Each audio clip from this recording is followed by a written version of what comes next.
Hello प्यारे बच्चों, मैं शिवम, आपका मैथ का टीचर, आपका अपने चैनल ईज और स्टडी पे वेलकम करता हूं।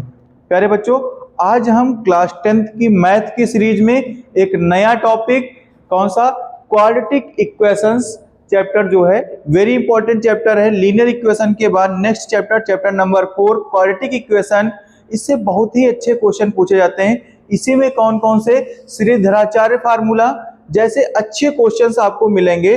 श्रीधराचार्य हो गया और बहुत सारे क्वेश्चन, ट्रेन रेलगाड़ी वाले क्वेश्चन और नावधारा बोट स्टीम, इस तरह के अच्छे अच्छे क्वेश्चन, लैंग्वेज प्रॉब्लम जो क्वेश्चन होंगे, लैंग्वेज बेस्ड क्वेश्चन, वो आपको इसमें देखने को मिलेंगे। तो प्यारे बच्चों, सबसे पहले हम समझेंगे कि इसमें होता क्या क्या है क्वाड्रेटिक इक्वेशन के बारे में। वैसे तो आपने पॉलिनोमियल में पढ़ा था क्वाड्रेटिक पॉलिनोमियल को और समझा था कि क्वाड्रेटिक पॉलिनोमियल क्या होता है। अब हमको इसमें समझना है कि क्वाड्रेटिक इक्वेशन क्या होती है। देखो, क्वाड्रेटिक इक्वेशंस की बात करें तो क्या क्वाड्रेटिक इक्वेशन होता है।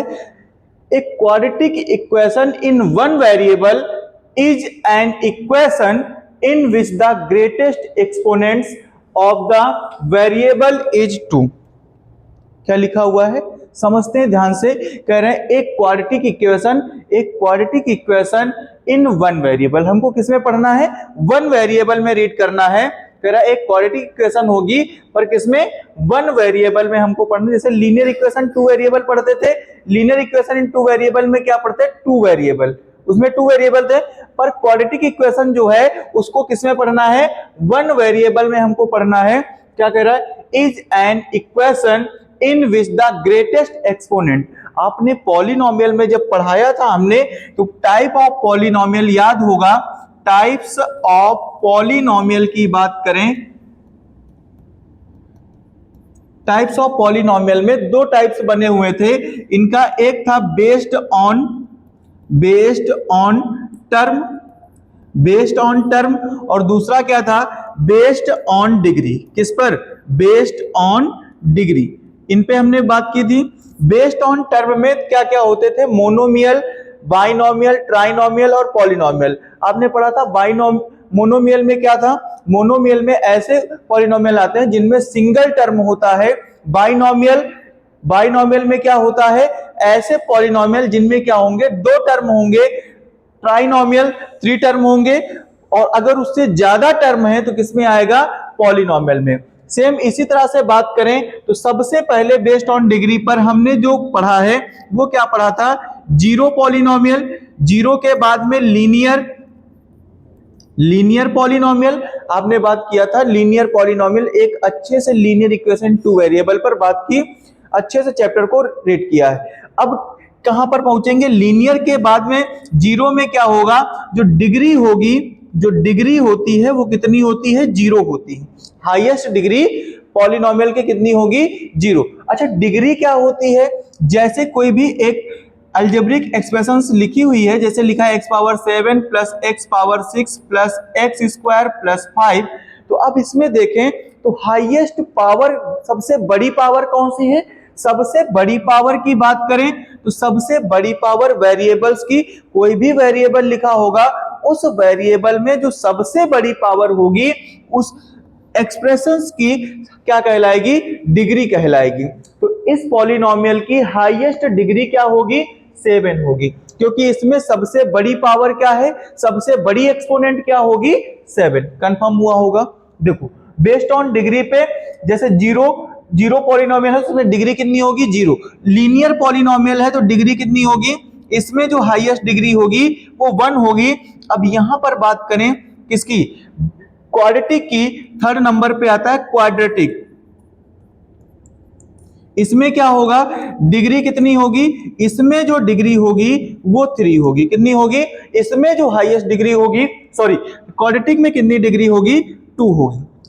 इसके बाद आएगा कौन सा, क्यूबिक पॉलिनोमियल। क्यूबिक पॉलिनोमियल में क्या होगा, हाईएस्ट डिग्री 3 होगी। कंफर्म हुआ। तो हम बात करेंगे क्वाड्रेटिक की, और क्वाड्रेटिक होने के लिए क्या होना चाहिए, सबसे जो हाईएस्ट डिग्री होगी वो क्या होनी चाहिए, वो हाईएस्ट डिग्री 2 होनी चाहिए। तो वही लिखा हुआ है यहां पर कि जो ग्रेटेस्ट एक्सपोनेंट, एक्सपोनेंट मतलब पावर या डिग्री कितनी होनी चाहिए ऑफ द वेरिएबल, किसकी, वेरिएबल की कितनी होनी चाहिए, 2। मतलब वेरिएबल की जो हाईएस्ट पावर होगी वो कितनी होनी चाहिए, 2 होनी चाहिए। अगर 2 नहीं है, जैसे यहां पर लिख दिया जाए, एक जनरल फॉर्म के अकॉर्डिंग लिखते हैं, जैसे हमने लिखा x square plus 5, x square plus 5, क्या ये क्वाड्रेटिक इक्वेशन होगी, नहीं। क्वाड्रेटिक इक्वेशन, पीछे हमने लीनियर इक्वेशन की बात की थी। क्वाड्रेटिक इक्वेशन में क्या होगा, अगर क्वाड्रेटिक इक्वेशन लिखना है तो भैया 2 वर्ड सुनिएगा, एक तो क्वाड्रेटिक, क्वाड्रेटिक, और दूसरा इक्वेशन। क्या होगा, इक्वेशन 2 वर्ड हैं। क्वाड्रेटिक का तो मतलब समझ में आ गया कि क्वाड्रेटिक पॉलिनोमियल से है। इसमें क्या होगा, जो हाईएस्ट वेरिएबल होंगे, वेरिएबल की जो पावर होगी या डिग्री होगी वो कितनी होगी, जो पावर होगी वो कितनी होगी, वो 2 होगी। कितनी होगी, 2 होगी।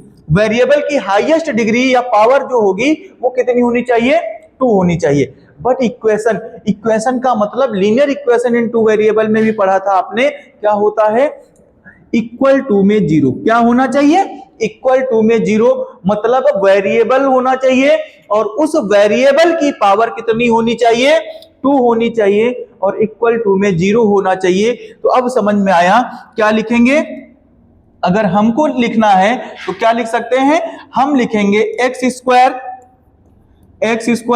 प्लस 5, जैसे हमने माना था एग्जाम्पल। तो ये सिर्फ क्वाड्रेटिक पॉलिनोमियल हुआ, पर अगर इसमें क्या कर दें, इक्वल टू 0 लगा देते हैं, इक्वल टू 0 लगा देंगे तो क्या बन जाएगा, ये हमारा बन जाएगा क्वाड्रेटिक इक्वेशन। क्या बनेगा, क्वाड्रेटिक इक्वेशन। वेरिएबल कितने हैं, ओनली 1 वेरिएबल है, एक्स के अलावा कुछ दिख रहा है, नहीं दिख रहा। सर कुछ ज्यादा लेके, हाँ ज्यादा हो सकते हैं, जैसे X square plus 5x plus 6 is equal to 0। इतनी बड़ी इक्वेशन दी गई है, पर इक्वेशन में देखो सिर्फ सिंगल वेरिएबल है x। क्या x के अलावा नहीं हो सकते, हो सकते हैं, पर आप मोस्टली किस, क्या पढ़ना है हमको, x पढ़ना है। देखो x square plus 5x plus 6, x square में क्या है, हाईएस्ट डिग्री सबसे बड़ी कितनी है, 2 है, और इक्वल टू में 0 है। बस 2 चीजें, एक तो क्या होना चाहिए, ग्रेटेस्ट जो वेरिएबल होगा उसकी जो हाईएस्ट पावर होगी वो कितनी होगी, 2 होगी, और इक्वल टू में क्या होना चाहिए, 2 होना चाहिए। कंफर्म हुई बात। क्या होगा क्वाड्रेटिक इक्वेशन, क्या, इक्वल टू में 0 और वेरिएबल की पावर 2। देखो इसका जनरल फॉर्म क्या होता है, क्वाड्रेटिक इक्वेशन का general form of quadratic equation क्या होगा, general form of quadratic equation. अगर जनरल फॉर्म की बात करें तो इसका जो जनरल फॉर्म होता है वो होता है, general form of quadratic equation ax square plus bx plus c is equal to 0। ये क्या होगा, क्वाड्रेटिक इक्वेशन का जनरल फॉर्म होगा। क्या होगा, general form of quadratic equation. क्या है इसमें ऐसा बच्चा, इसमें ये है, अगर आपको कोई भी क्वाड्रेटिक इक्वेशन मिलती है तो वो किस जनरल फॉर्म की, किस तरीके से मिलेगी, वो भैया इनके तरीके दिख रही होगी, कुछ इस तरह से लिखा होगा। यहां पर कंडीशन कुछ फॉलो हुई है, हाँ बिल्कुल, यहां पर सबसे पहली कंडीशन बताई गई है। सीबीएसई बोर्ड में, यूपी बोर्ड में तो नहीं, पर सीबीएसई बोर्ड में कई बार ऑब्जेक्टिव में क्वेश्चन पूछा गया है, क्या यहां पर a इज इक्वल टू 0 हो सकता है, नहीं, a इज इक्वल टू 0 यहां पर नहीं हो सकता, यहां पर a इज इक्वल टू 0 नहीं हो सकता, b इज इक्वल टू 0 और c इज इक्वल टू 0 हो सकता है। ये दोनों b और c 0 हो सकते हैं, पर a कभी भी 0 नहीं हो सकता है। तो a b c क्या है, वेरिएबल नहीं है, नहीं, a comma b comma c जो बिलोंग करेंगे, ये कहां से बिलोंग करेंगे, ये हमारे क्या होंगे, कांस्टेंट। क्या होंगे, कांस्टेंट नंबर होंगे, इनसे बिलोंग करेंगे a b c। पर एबीसी की कंडीशन में जो ए की कंडीशन है उसमें क्या कहा गया कि ए कभी भी क्या नहीं होगा, ए कभी भी हमारा 0 नहीं होगा। 0 के अलावा पॉजिटिव हो सकता है, निगेटिव हो सकता है, कुछ भी हो सकता है, पर क्या 0 नहीं हो सकता। क्यों नहीं हो सकता, इस पर भी बात करें। देखो अगर हमने क्या किया, a को 0 कर दिया, क्या कर दिया, अगर हमने a को 0 कर दिया, हम मान लेते हैं, हम चेक कर रहे हैं कि a को 0 क्यों नहीं कर सकते हैं। अगर हमने a को 0 कर दिया तो भैया 0x² plus bx plus c is equal to 0। देखो भैया अगर 0x² हो गया तो ये 0 हो गया, plus bx plus c is equal to 0, ये कंफर्म हुआ। क्या बना जा करके, 0 की तो कोई वैल्यू नहीं, इज इक्वल टू 0। अब ये जो इक्वेशन बनी आपकी, ये कैसी है, इसमें सर जो वेरिएबल x है उसकी पावर कितनी है, 1। अगर वेरिएबल की पावर 1 है तो वो कैसा होगा, लीनियर होगा। कैसा होगा, लीनियर होगा। अगर वो पॉलिनोमियल लीनियर इक्वेशन बन जाएगा, वो एक लीनियर इक्वेशन होगा, तो क्या वो क्वाड्रेटिक कहलाएगा, बिल्कुल नहीं। इसलिए कभी भी क्या होगा, x इज इक्वल टू कभी भी a इज इक्वल टू 0 नहीं हो सकता। कंफर्म हुई होगी बात। यहां पर a is equal to positive या निगेटिव कोई भी नंबर हो सकता है, इंटीजर्स वगैरह कुछ भी हो सकते हैं, पर कभी भी 0 नहीं हो सकता, 0 आप पुट नहीं करोगे। कंफर्म हुई होगी बात। b क्या होगा, 0 हो जाएगा, c 0 हो जाएगा, पर a 0 नहीं होगा। कंफर्म हुई होगी बात। a है क्या, a x² का कोएफिशिएंट है, b क्या है, b क्या है, b x का कोएफिशिएंट है, और c क्या है, c जो है वो कांस्टेंट होगा। क्या होगा, कांस्टेंट होगा। कंफर्म हुई। अगर आपने देखा था पीछे सेम इसी तरह क्वाड्रेटिक पॉलिनोमियल पढ़ा था, जब ये क्वाड्रेटिक इक्वेशन है तो भैया इसके कुछ रूट्स होते हैं, रूट्स या जिनको हम जीरोस बोलते हैं। जीरोस क्या होते हैं भैया, जीरोस वेरिएबल की ऐसी वैल्यू होती है जिसको वेरिएबल के प्लेस पर पुट करते ही क्या हो जाते हैं, अगर हमने उसको वेरिएबल के प्लेस पर पुट कर दिया तो वो क्या होगा, पूरा का पूरा जो इक्वेशन होगा वो किसके इक्वल में आ जाएगा, 0 हो जाए। अगर x की वैल्यू ऐसी रख दी जाए, यहां पर x की वैल्यू ऐसी रखी जाए, कहां पर, ax² plus bx plus c is equal to 0, यहां पर x की वैल्यू ऐसी पुट कर दें जिससे ये पूरा क्या हो जाए, 0 बराबर 0 के हो जाए, तब क्या होगा, वो उसके रूट्स और जीरोस कहलाते हैं। कंफर्म हुई होगी बात। देखो क्या होगा, तो हमने इसमें क्या पढ़ा, हम मानेंगे कि हमारे पास दो जीरोस हैं, कौन कौन सा, अल्फा और बीटा। कौन कौन से मानते हैं, अगर ये जनरल फॉर्म होगा तो इनके जो रूट्स होंगे वो क्या होंगे, इनके रूट्स अल्फा और बीटा होंगे। तो इनमें आपने रिलेशन पढ़ा था, कौन सा रिलेशन पढ़ा था, एक पढ़ा था alpha plus beta. Alpha plus beta क्या होता है, माइनस का b/a और अल्फा इंटू बीटा जिसको प्रोडक्ट ऑफ जीरोस बोलते हैं वो होता है c/a। ये दो कंडीशंस आपने पढ़ी थी। और एक चीज याद दिला दे रहे हैं जिसका यूज यहां पर पड़ेगा, अगर आपको अल्फा प्लस बीटा गिवन है, अगर आपको अल्फा प्लस बीटा गिवन है तो क्या होगा, तब क्वाड्रेटिक इक्वेशन क्या होगी, तब हमारी जो क्वाड्रेटिक इक्वेशन होगी, अगर अल्फा प्लस बीटा और अल्फा इंटू बीटा गिवन है, तब क्वाड्रेटिक इक्वेशन का जनरल फॉर्म क्या होगा, x² माइनस ब्रैकेट में अल्फा प्लस बीटा x और plus alpha into beta is equal to 0। तो सर क्या ये कुछ क्वाड्रेटिक पॉलिनोमियल से रिलेटेड है, बिल्कुल बच्चा। जब हम क्वेश्चन सॉल्व करेंगे तो आपको सेम ऐसा लगेगा, सेम ऐसा दिखेगा कि कुछ ना कुछ नहीं, पूरा का पूरा जो क्वाड्रेटिक पॉलिनोमियल है वो क्वाड्रेटिक इक्वेशन में आ गया है। नाम सेम है, बस वो पॉलिनोमियल था और इसमें इक्वेशन हो गई इक्वल टू 0 हो गया। तो सेम बात करेंगे दोनों की। देखो क्वेश्चन लगाने में भी अच्छा लगेगा। अब आगे बात करते हैं, आइए चेक करते हैं क्या कुछ इस तरह के क्वेश्चन हमको मिलेंगे जिनसे हम अपना चेक कर सकें कि वो क्वाड्रेटिक इक्वेशन होंगी। तो बिल्कुल देखो, can I check whether the following are quadratic equation, आपको चेक करके बताना है। आपको ऑब्जेक्टिव दे दिए जाते हैं, 4 इस तरह की इक्वेशन दे दी गई और पूछेगा which are the quadratic equation, में से कौन सा क्वाड्रेटिक इक्वेशन होगा। देखो तो अगर आपको चेक करना है, अगर क्वाड्रेटिक इक्वेशन चेक करना है तो क्या करना है, अपना बेसिक फंडा अपनाते हैं। अगर ये क्वाड्रेटिक इक्वेशन होगी तो क्या करेंगे, हमने लिखा x-2 और सेकेंड ब्रैकेट में लिखा है x-3 is equal to 1 plus x minus 2। तो क्या करते थे, इसमें हम मल्टीप्लाई करते थे x का मल्टीप्लाई x के साथ, तो ये हो जाएगा एक्स स्क्वायर, x का 3 के साथ तो ये हो जाएगा 3x होगा। इसका इसके साथ करें तो यहां पर माइनस है तो माइनस 2x, फिर से इसका माइनस माइनस प्लस, तो 3 2 जा 6 इज इक्वल टू ये होगा 1 प्लस एक्स माइनस 2। अब ध्यान से देखो, एक्स स्क्वायर माइनस 3 2 ये हो गया 5x प्लस 6, और इन सबको इधर लेके आओ तो माइनस एक्स, और ये माइनस 2 में 1 माइनस करेंगे तो -1, -1 को इधर लेके आए तो ये हो गया +1 इज इक्वल टू 0। कंफर्म हुई हमारी बात। अब इनको क्या करें, इसी में अरेंज करें तो एक्स स्क्वायर के साथ तो किसी का लेना देना है नहीं, 5x और x ये मिलकर हो जाएंगे माइनस का 6x, और 6 और 1 7 हो जाएगा इज इक्वल टू 0। तो सर क्या कुछ ये इस तरह का दिखा, कैसा जो अभी हमने बताया था आपको जनरल फॉर्म, क्या general form, ax square plus bx plus c is equal to 0। इस जनरल फॉर्म से क्या कुछ मैच खाता हुआ दिख रहा है आपको? बिल्कुल मैच कर रहा है। a की वैल्यू यहां पर देखो, a तो यहां पर कुछ है नहीं, एक्स स्क्वायर के प्लेस पर एक्स स्क्वायर है, जैसे यहां पर c के प्लेस पर तो 7 आपको दिख रहा है, प्लस मिल रहा है, पर यहां पर प्लस का b है और यहां पर प्लस के प्लेस पर क्या है, माइनस। तो कोई दिक्कत नहीं, अगर माइनस हो गई तो आप उसको क्या करेंगे, माइनस होगा तो अपना इफेक्ट दिखाएगा प्लस के साथ, प्लस माइनस तो हमेशा माइनस होता है, तो कोई दिक्कत नहीं, अगर माइनस दिख जाए तो हम माइनस को ले लेंगे। चलिए बताते हैं a की वैल्यू क्या होगी।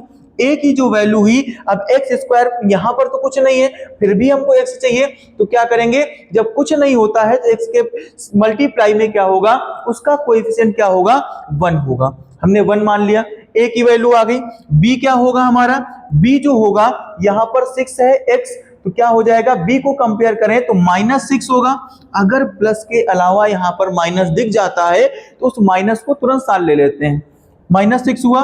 c को क्या करेंगे, c हमने लिया 7 हो गया, तो ये क्या होंगी, ये एक आपकी क्वाड्रेटिक इक्वेशन होगी। कंफर्म हुई होगी बात, चेक हुआ। इस तरह से हम अपना चेक कर लेंगे, रफली चेक करेंगे, क्योंकि ऑब्जेक्टिव में क्वेश्चन आया है तो उसको जितनी जल्दी हो सके उतनी जल्दी चेक करना होता है। देखते हैं सेकेंड क्वेश्चन, इसको चेक कर सकते हैं, चेक करिए, देखो क्या ये हो सकता है, तो बिल्कुल जब इनको चेक करेंगे तो देखो क्या होगा, एक ब्रैकेट में a माइनस बी और एक ब्रैकेट में a प्लस बी लिखा हुआ है। हमारे पास लिखा क्या है, x माइनस 2 और x plus 2 is equal to 8 plus 1 plus x, और ये x, एक ब्रैकेट में a प्लस बी, एक ब्रैकेट में a माइनस बी। यहां पर एक आइडेंटिटी यूज हो रही, कौन सी आइडेंटिटी बच्चा, जब इस तरह से लिखा होगा a प्लस बी और a माइनस बी, तब एक आइडेंटिटी यूज करते हैं a square minus B square, ये आइडेंटिटी यूज करते हैं। अब क्या हुआ, जब ये आइडेंटिटी यूज होगी तो एक्स स्क्वायर और माइनस 2 का स्क्वायर क्या हो जाएगा, 4 लिख देते हैं, 2 का स्क्वायर इज इक्वल टू 8 ऐसे आपके पास रहेगा, क्या हो जाएगा, प्लस x का मल्टीप्लाई होगा तो x 1 जा x, और प्लस x का x के साथ मल्टीप्लाई तो x स्क्वायर होगा।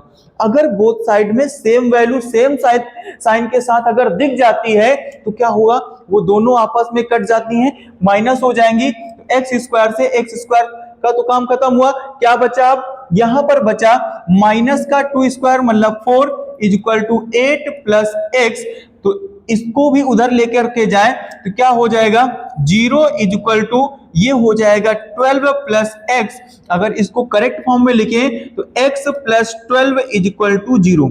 देखो क्या ये जनरल फॉर्म से मैच खा रही है, क्या होता है जनरल फॉर्म, ax स्क्वायर क्या होगा, ax square plus bx plus c is equal to 0। General form तो हमारा ये होता है, जनरल फॉर्म कहता है कि सबसे पहले एक ऐसा वेरिएबल जिसकी हाईएस्ट पावर कितनी होनी चाहिए, 2 होनी चाहिए, पर ये इक्वेशन जो आई हुई है यहां पर क्या है, जो वेरिएबल x है उसकी हाईएस्ट पावर क्या है, 1 है, इसलिए 1 होने के कारण ये कैसी इक्वेशन है, लीनियर इक्वेशन है, ये क्वाड्रेटिक इक्वेशन नहीं हो सकती, तो ये क्वाड्रेटिक इक्वेशन नहीं होगी। अगले क्वेश्चन को चेक करते हैं, ये क्या क्वाड्रेटिक इक्वेशन बनेगी जाकर के देखते हैं, x ब्रैकेट में 2x plus 3 is equal to a plus X. तो देखो x का x के साथ मल्टीप्लाई 2x स्क्वायर प्लस 3 का x के साथ 3x होगा is equal to 1 plus X. यहां तक कंफर्म हुआ होगा। अभी सिर्फ x के बाहर, x जो बाहर है उसका ब्रैकेट के अंदर मल्टीप्लाई हुआ है। अब इन सबको इधर लेकर के आते हैं, क्या हो जाएगा 2x square plus 3x minus 1 और माइनस एक्स। अब जब इधर कुछ नहीं बचा तो क्या हो जाएगा इक्वल टू 0। तो क्या होगा 2x स्क्वायर, क्योंकि x स्क्वायर का कोई भी सगा संबंधी नहीं है, 2x स्क्वायर। अब ये इसमें माइनस होगा तो क्या हो जाएगा 2x और minus 1 is equal to 0। Confirm हुआ। अब जनरल फॉर्म क्या होता है हमारा देखें, तो जनरल फॉर्म होता है ax स्क्वायर, क्या होता है ax square plus bx plus c is equal to 0। क्या कहते हैं, इनके अकॉर्डिंग क्या होना चाहिए, इनके अकॉर्डिंग एक ऐसा वेरिएबल जिसकी हाईएस्ट पावर कितनी होनी चाहिए 2। तो हमारी जो इक्वेशन आई हुई है उसमें 2x स्क्वायर में x स्क्वायर की हाईएस्ट डिग्री कितनी है 2, इसलिए जो ये इक्वेशन बनी है ये क्वाड्रेटिक इक्वेशन होगी। अगर क्वाड्रेटिक इक्वेशन होगी तो भैया a की वैल्यू क्या होगी, a हमारा 2 होगा, b कितना होगा 2 होगा, c कितना होगा -1 होगा। कंफर्म हुआ होगा, ये चीज समझ में आई होगी। नेक्स्ट क्वेश्चन पर चलते हैं और आशा करते हैं कि आज हमारा लास्ट क्वेश्चन होगा। देखो क्या होगा, X square is equal to X plus 2 और x माइनस 2। ध्यान से समझो, x प्लस 2 x माइनस 2। अभी हमने एक क्या फार्मूला बताया, कौन सा, एक ब्रैकेट में a प्लस बी और एक ब्रैकेट में a minus B is equal to a square minus B square. Confirm हुआ। तो देखो क्या हो जाएगा, एक्स स्क्वायर ऐसे रहेगा इज इक्वल टू एक्स का एक्स के साथ एक्स स्क्वायर और ये माइनस का 2 स्क्वायर होगा। तो भैया देखो जब दोनों तरफ सेम होते हैं तो कट जाते हैं, क्या आ जाएगा इज इक्वल टू 0 और ये बचा माइनस का 4। अब भैया माइनस का 4, यहां तो वेरिएबल का नामो निशान ही नहीं है। जब वेरिएबल का नामो निशान नहीं है तो क्या होगा, ये क्वाड्रेटिक इक्वेशन नहीं होगी। समझ में आया होगा, आपको पूरा कंफर्म हुआ होगा। मिलते हैं अगली क्लास में एक्सरसाइज के साथ, एक अच्छे क्वेश्चन के साथ मिलेंगे जिसमें कुछ सेम क्वेश्चन मिलेंगे एक्सरसाइज में और क्या होगा, कुछ वर्ल्ड प्रॉब्लम से रिलेटेड क्वेश्चन होंगे। तो तब तक के लिए हमारे वीडियो को लाइक करिए, सब्सक्राइब करिए और शेयर करिए। Thank you.